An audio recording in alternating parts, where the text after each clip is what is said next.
ইন্ডিয়াতে super station অর্থাৎ কুসংস্কারের অভাব নেই, কিন্তু এই প্রতিটি সুপার স্টেশন বা কুসংস্কারের পেছনে কিছু না কিছু একটি লজিক থেকে থাকে। আমি হলাম ইন্ডিয়া, আর আজকের এই ভিডিওটিতে আমি আপনাদের বলবো 5 Indian superstition and the logic behind them. Number 1, cats crossing your path. আপনি হয়তো এই কথাটি অবশ্যই শুনেছেন যে কোনো বিড়াল যদি আপনার রাস্তার সামনে দিয়ে পার হয়ে চলে যায় তাহলে আপনার সেই রাস্তায় যাওয়া উচিত নয়। লোকেরা মনে করে সেই সময় যদি তারা না থামে তাহলে তাদের সঙ্গে কোনো না কোনো কিছু অবশ্যই খারাপ হবে। So what's the actual logic behind it? আসলে প্রাচীনকালে যাতায়াতের জন্য গরুর গাড়ি বা ঘোড়ার গাড়ি ব্যবহার করা হতো, এবং রাতের বেলায় যাতায়াত করার সময় গরু গাড়ি বা ঘোড়া গাড়ির সামনে যদি কোনো বিড়াল চলে আসতো তো সেই গাড়ির ড্রাইভার গাড়িটিকে থামিয়ে দিত।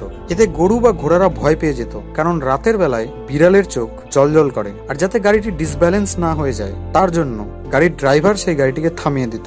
সময় পার হতে থাকলো এবং মানুষ ধীরে ধীরে এই ট্রেন্ডকে ডোমেস্টিক ক্যাটদের সঙ্গে যুক্ত করে দিল। আর আমরা ভাবি যে আমাদের রাস্তার সামনে দিয়ে যদি কোনো বিড়াল পার হয়ে যায় তাহলে আমাদের ক্ষতি হয়ে যাবে, আর এই কারণের জন্যই আমরা কিছুক্ষণের জন্য থেমে যাই সেখানে। Number 2, hanging lemon and 7 green Chillies in the shops and business places.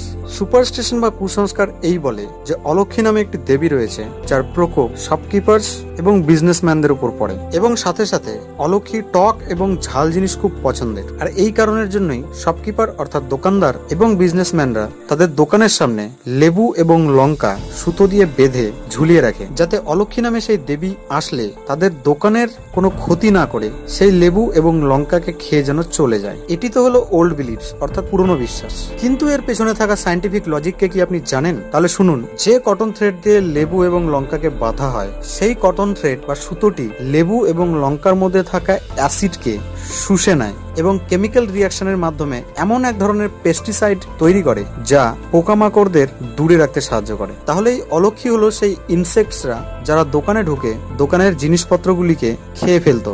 Number 3, do not slip with your head facing the north. ইন্ডিয়াতে আমরা জানি যে উত্তর দিকে মাথা করে ঘুমানো নিষেধ, কিন্তু খুব কম লোকই জানে যে এর পেছনের অ্যাকচুয়াল রিজন কি। আমাদের শরীরের চারদিকে একটি ম্যাগনেটিক ফিল্ড রয়েছে এবং যার নর্থ এবং সাউথ নামে দুটি পোল রয়েছে, আর একই রকম ভাবে পৃথিবীরও ম্যাগনেটিক ফিল্ড রয়েছে যার নর্থ এবং সাউথ নামে দুটি পোল রয়েছে। আপনি যদি নর্থ অর্থাৎ উত্তর দিকে মাথা করে ঘুমন তাহলে আপনার নর্থ পোল এবং পৃথিবীর নর্থ পোল একই অ্যালাইনমেন্টে থাকে, যে কারণের জন্য আপনার শরীরের মধ্যে বিভিন্ন ধরনের রোগ যেমন হার্ট ডিজিজ, ক্যান্সার এবং ব্লাড প্রেশারের সম্ভাবনা খুব বেড়ে যায়। আর এই কারণের জন্যই আমাদের উত্তর দিকে মাথা করে ঘুমানো নিষেধ রয়েছে। Number 4, banyan tree is a god, অর্থাৎ বট গাছকে ভগবান রূপে মানা হয়। অন্য কোনো গাছের পুজো হোক অথবা না হোক, কিন্তু প্রায় প্রতিটি গ্রামেই বট গাছের পুজো অবশ্যই হয়ে থাকে। তাহলে বট গাছ অন্যান্য গাছের থেকে আলাদা কেন, এবং আমরা কেনই বা এর পুজো করে থাকি? আসলে প্রতিটি গাছই দিনের বেলায়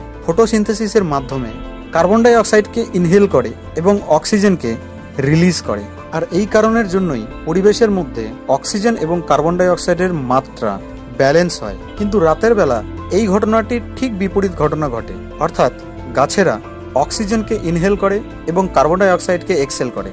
কিন্তু এই বট গাছই হলো একমাত্র গাছ যে রাতের বেলায় একটি স্পেশাল টেকনিকের মাধ্যমে ফটোসিনথেসিস করতে পারে, যাকে আমরা ক্যাসুলেসিয়ান অ্যাসিড মেটাবলিজম বলি, যার মাধ্যমে বট গাছ রাতের বেলাও পরিবেশের মধ্যে অক্সিজেনকে এক্সেল করতে থাকে।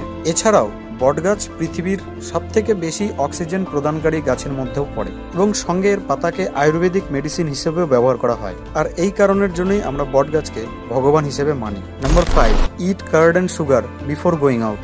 এই সুপার স্টেশনটি ইন্ডিয়ার প্রায় সমস্ত বাড়িতেই ফলো করা হয়। যদি আমরা দই খেয়ে কোনো ইম্পর্টেন্ট কাজে যাই তাহলে সেই ইম্পর্টেন্ট কাজটি সাকসেসফুল হয়ে যায় বলে মনে করা হয়। কিন্তু এর পেছনের আসল লজিকটি কি আপনি জানেন? আসলে দই আমাদের পেটকে ঠান্ডা রাখতে সাহায্য করে, এবং কোনো ইম্পর্টেন্ট কাজ করতে গিয়ে যাতে আমাদের পেটের মধ্যে কোনো ধরনের গোলযোগ তৈরি না হয় তাতেও সাহায্য করে। এবং দইয়ের মধ্যে যে চিনি দেওয়া থাকে যা আমাদের শরীরে ক্যালোরির যোগান দেয়, আর এই কারণের জন্যই কোনো ইম্পর্টেন্ট কাজে বেরোনোর সময় আমাদের বাড়ির লোক আমাদেরকে দই এবং চিনি খেতে বলে। ভিডিওটি আপনাদের কেমন লাগলো নিচে কমেন্ট বক্সে অবশ্যই জানাবেন। এই ভিডিওটিকে লাইক এবং শেয়ার করতে ভুলবেন না। আর আপনি যদি এই চ্যানেলে নতুন এসে থাকেন তাহলে চ্যানেলটিকে সাবস্ক্রাইব করবেন, আর সাবস্ক্রাইব করার পর বেল আইকনটিতে অবশ্যই প্রেস করবেন যাতে আমার আপলোড করা ভিডিওগুলি আপনার কাছে সবথেকে আগে পৌঁছায়।